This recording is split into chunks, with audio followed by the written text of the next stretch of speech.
even know where to begin. You're such a full book.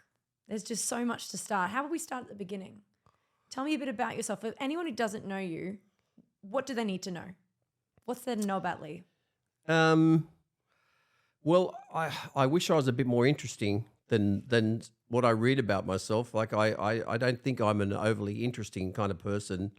As outgoing as I am, I'm very quiet and very private in many ways. You've done incredible things. Like just in the time that I've known you, I've heard so many incredible stories living over in the States, working under Seth Riggs and meeting all the incredible people over there. Like, what was that like to start you off? Well, my experience with Seth Riggs was amazing. And for anyone who doesn't know who Seth Riggs is, he's a vocal coach, was Michael Jackson's coach for, I think, 25 or 26 years. Incredible.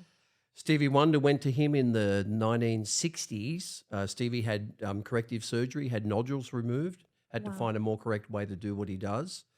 The list just goes on. There's almost 100 Grammy Award winners that went to him.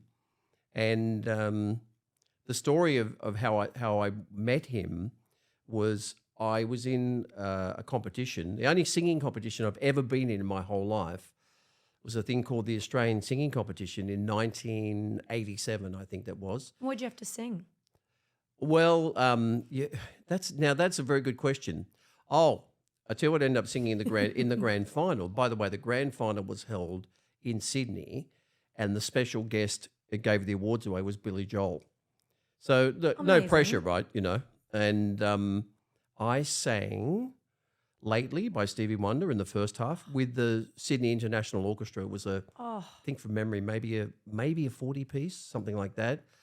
And in the second half, I sang a song called Man in Motion, which is from a movie called St. Elmo's Fire. And I, for want of a better term, dined out on that song forever after that.